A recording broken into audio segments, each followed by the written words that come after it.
vamos a elaborar una buena iniciativa. También va a ir acompañada de la reforma constitucional para elegir a jueces, a magistrados y a ministros, que el pueblo los elija, a los integrantes del Poder Judicial. ¿Cómo se elige a los integrantes del Congreso y cómo se elige al titular del Poder Ejecutivo? Que el pueblo los elija, como era antes, en un tiempo, en la época del presidente Juárez y del presidente Lerdo, durante la República restaurada. Y yo estoy seguro que la gente va a querer que se elija. Y los adversarios que tergiversan todo van a empezar a decir de que, bueno, entonces no van a ser abogados los jueces. Sí, sí van a ser abogados. Y los magistrados van a ser abogados y los ministros también. Y tienen que tener título y a lo mejor maestría y doctorado en Derecho.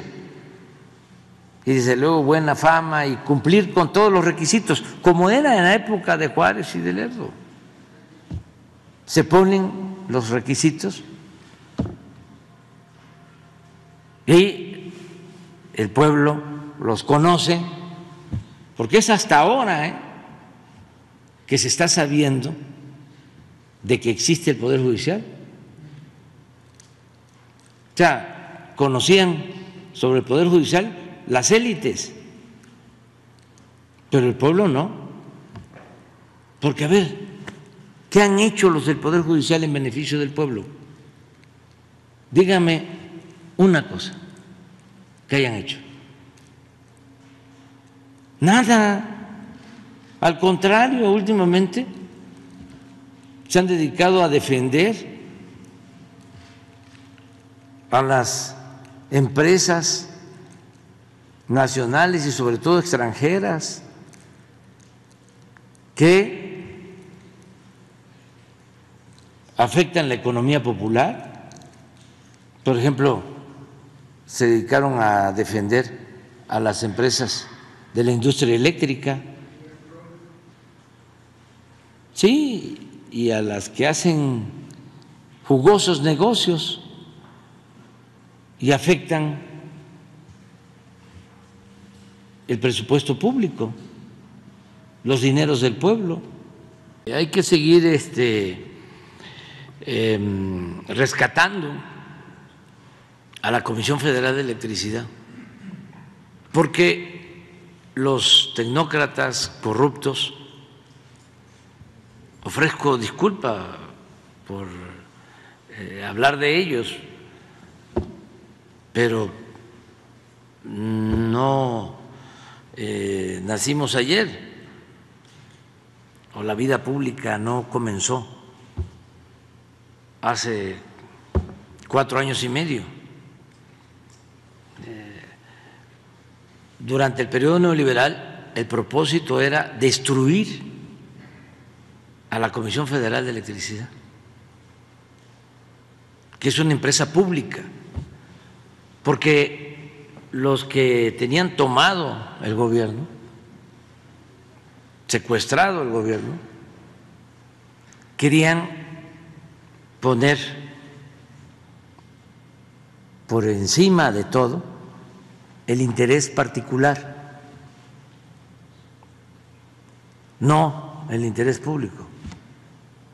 Por eso llevaron a cabo todas las reformas estas privatizadoras para perjudicar a empresas públicas. Era como una obsesión, estaban obcecados en destruir a la Comisión Federal, en destruir a Pemex,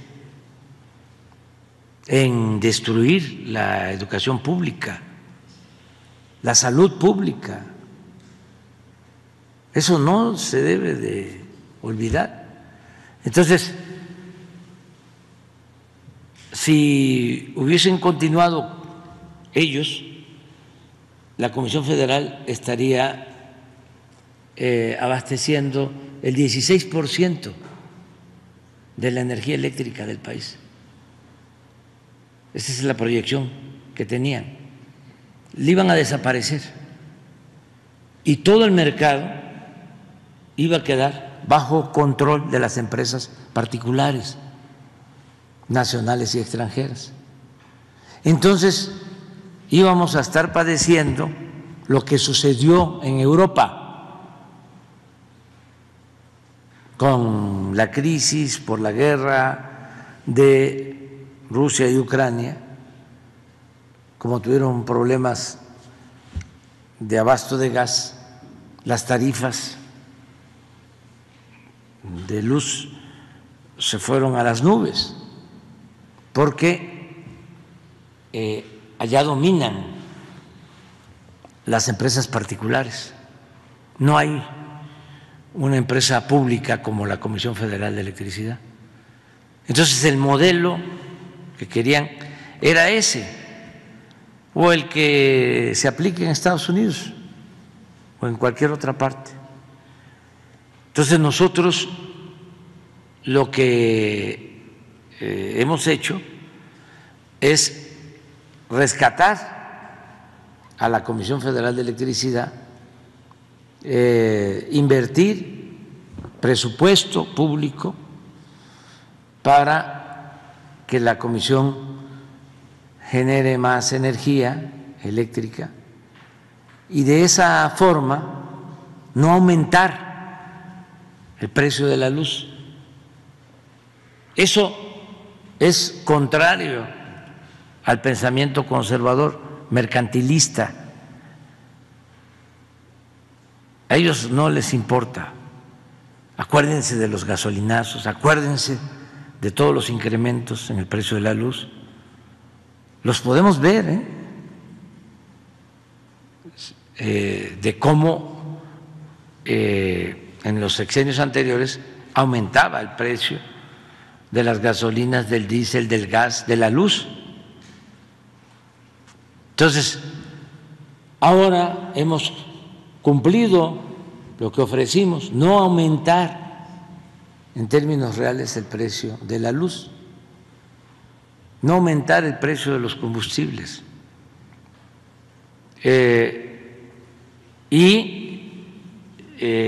No hemos endeudado ni a la Comisión Federal de Electricidad ni a la Hacienda Pública, porque también se acabó la corrupción. Si un día analizan ustedes lo que significó el contrato de transporte de gas por los gasoductos de empresas que se celebró en el sexenio pasado, se van a dar cuenta de que era un robo.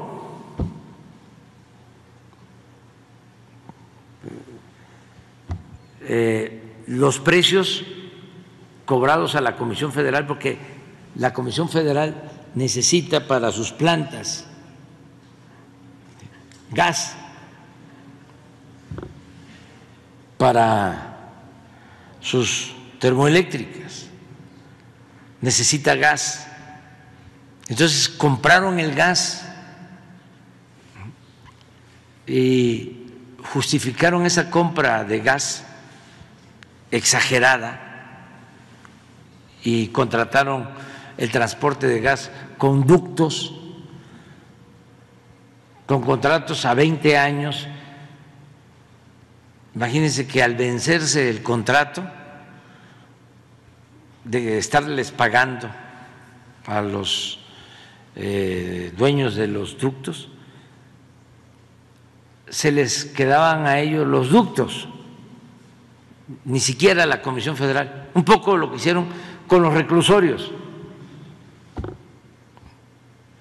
al final del contrato los reclusorios se les quedaban a las empresas y también con costos elevadísimos de 5 o 6 mil pesos diarios por recluso, por preso. Ese es el cobro. Entonces, si se analiza eso, se da uno cuenta de que la Comisión Federal iba directo al fracaso. No tenía salvación, era lo que querían. O sea, yo diría que de manera deliberada destruir esta empresa pública. Entonces, hemos avanzado mucho, no se quitan los subsidios, no aumenta el precio, pero se puede mejorar si se sigue avanzando en rescatar a la Comisión Federal de Electricidad, si se sigue apoyando a esta empresa pública. Mi compromiso es que mientras yo esté, en el caso de Sonora, de Baja California, no va a faltar el subsidio y no va a haber aumento, ¿sí?, en las tarifas. Más, pues ya va a corresponder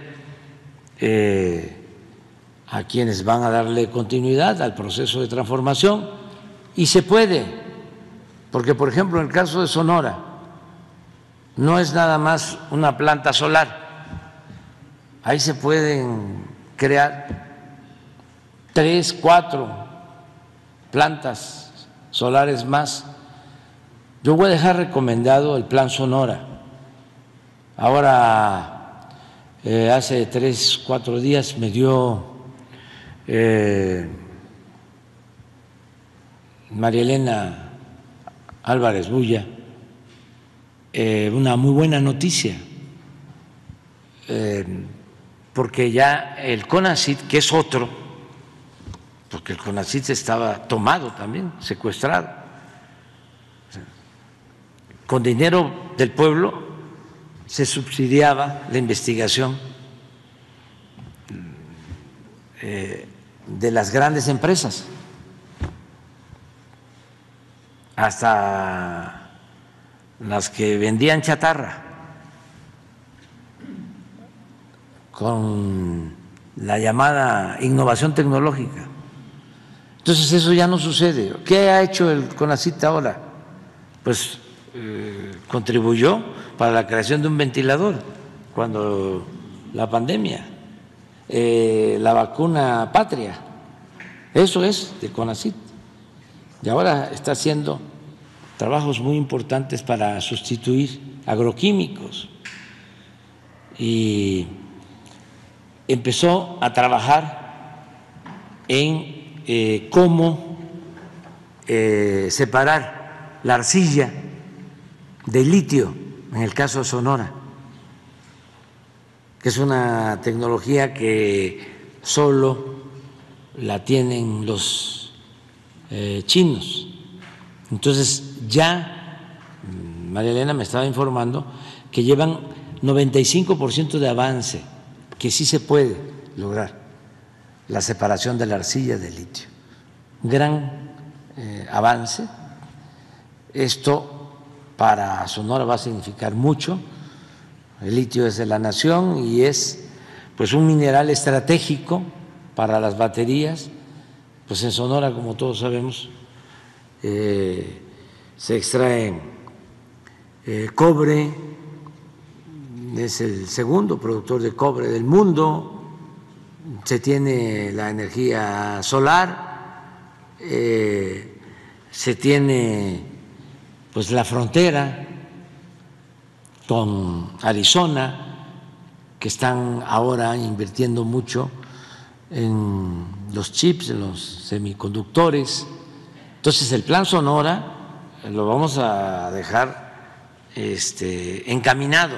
Ya no voy a poder yo ver, no vamos a poder ver nosotros. Alfonso sí, porque ya se va a quedar algún tiempo, pero vamos a impulsarlo, a seguirlo impulsando. Pero regresando a tu pregunta, si se sigue desarrollando la Comisión Federal de Electricidad, si no se permite el lucro, las ganancias excesivas, porque sí puede haber negocios y sí puede haber inversión privada, nacional o extranjera, pero no saqueo, no ese tipo de contratos leoninos, ganancias razonables. Eso es lo que se debe de procurar. Entonces, decirle a la gente de Sonora, el subsidio no va a faltar y vamos a ir avanzando para que cada vez tengamos menos costos en la energía eléctrica.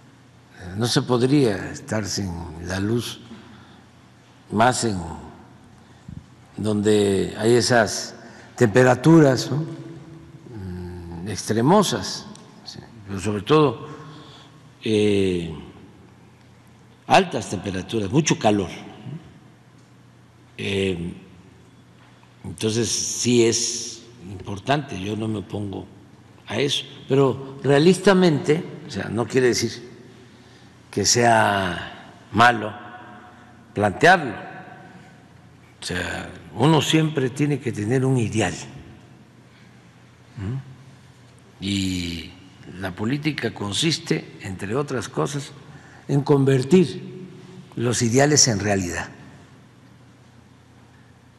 Entonces, se plantea y se va hacia allá, es como una utopía, es lo que nos hace caminar. Siempre hay que tener un ideal, siempre hay que tener una doctrina, siempre hay que ir hacia una causa, buscar siempre algo en beneficio de los seres humanos. Entonces, está bien eso y voy a revisar porque no lo he podido hacer, no he tenido el tiempo, pero voy a revisar cómo ya queda establecido lo del subsidio para que no se tenga que aprobar por Hacienda año con año. De todas maneras, mientras yo esté, no va a faltar, pero habría ya que incorporarlo. Nada más para subrayar, porque luego hay amnesia, se produce desmemoria. Yo creo que va a darnos una explicación y va a ofrecer una disculpa al Reforma. ¿Se acuerdan cuántas primeras planas utilizó el periódico Reforma, el periódico de los conservadores, de los fachos, para anunciar de que nos íbamos a quedar sin luz? ¿Se acuerdan? Y no pasó, ni va a pasar afortunadamente.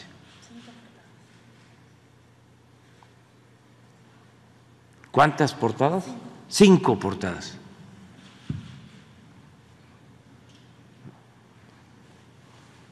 Todo también tiene su explicación.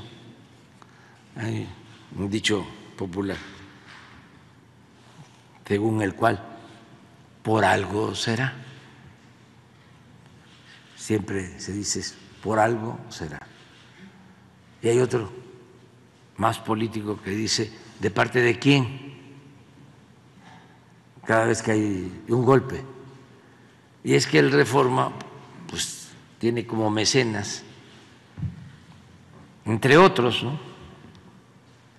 patrocinadores, al señor Fernández de los Oxxo,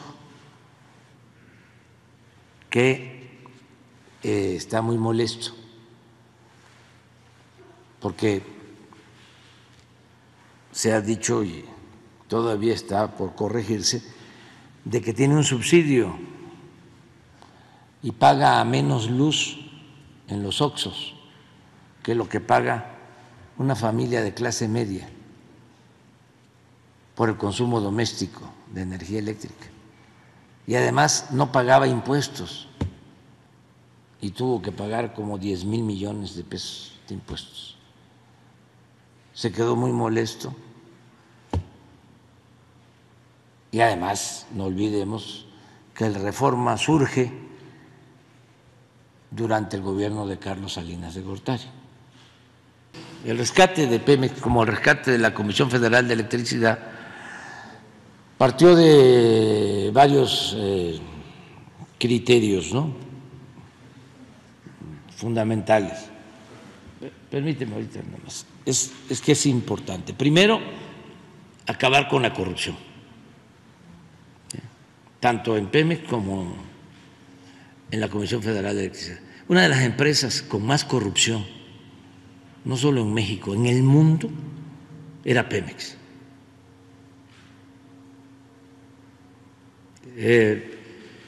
Y de tiempo atrás, lo que pasa es que se agravó todo a partir del periodo neoliberal, porque neoliberalismo es sinónimo de corrupción, privatización es sinónimo de corrupción. Eso también ellos le llaman negocios, business, pero realmente era abusos, saqueos, contratos leoninos, incumplimiento de compromisos, estafas, beneficios a las empresas extranjeras. ¿Qué recomiendo yo hacia adelante a quienes van a gobernar, a quienes les voy a entregar la estafeta? Que piensen en no dejar de invertir, que no se abandone como sucedía en la época neoliberal o neoporfirista, la inversión pública, que es importantísima la inversión pública, y que imaginen, es un símil, que es como montar una bicicleta, que no hay que dejar de pedalear para no pararnos. Entonces, si se tienen estas obras, hay proyectos que van a requerir ampliarse en el sureste, en el centro. Por ejemplo, hay que seguir construyendo más trenes,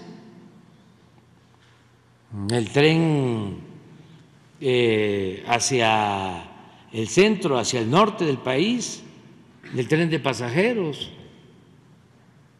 Se tiene que desarrollar el plan, ayer hablábamos de eso, Sonora, con la industria eléctrica, con energías renovables, más plantas solares, hablábamos de litio, todo lo que implica la elaboración de las baterías, el tener la comunicación con las plantas de Arizona, de chips, sí, como 25, porque con tarjeta, porque hay quienes no solo reciben un apoyo, sino dos. En promedio se está beneficiando a 25 millones de familias de manera directa. Y yo estimo 5 millones más que reciben cuando menos una pequeña porción del presupuesto, porque son servidores públicos, ya sean maestros, médicos, enfermeras, elementos de la Guardia Nacional, soldados, marinos, policías, servidores públicos. Entonces, el presupuesto le llega a 30 millones de familias o de hogares, de 35 que hay en el país. O sea, nos quedan 5, o sea, llega a 30, aunque cuando se trate de una pequeña porción del presupuesto o un solo programa de bienestar, llega. Y esos 5, que por lo general, no en todos los casos, coincide que es gente con más ingresos, tienen también pues atención especial, porque no hay aumentos en el precio de las gasolinas, de la luz, no han habido aumentos de impuestos. Y algo que es muy importante, si se fortalece el mercado interno y alguien se dedica al comercio, se beneficia, porque hay poder adquisitivo, la gente tiene recursos para comprar lo básico y a veces no solo lo básico, entonces se beneficia el comercio. Por eso el modelo nuestro, la economía moral, en el esquema del humanismo mexicano, es un gran aporte, muy opuesto al modelo neoliberal o neoporfirista. Es como lo del Internet. ¿Cuándo van a ir a instalar Internet en las comunidades, en los pueblos? Nunca, porque no es rentable.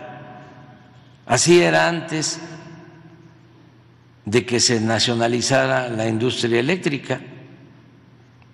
Tomó la decisión el presidente López Mateos en 1960 porque les dijo a los particulares de las empresas eléctricas: ustedes no van a ir a electrificar los pueblos porque no les va a resultar negocio, pero el Estado está obligado a dar este servicio.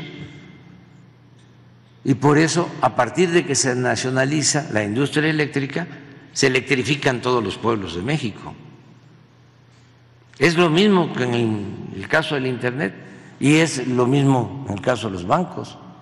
Son servicios públicos. No se pueden dejar al mercantilismo, al lucro, a buscar nada más la utilidad particular, privada.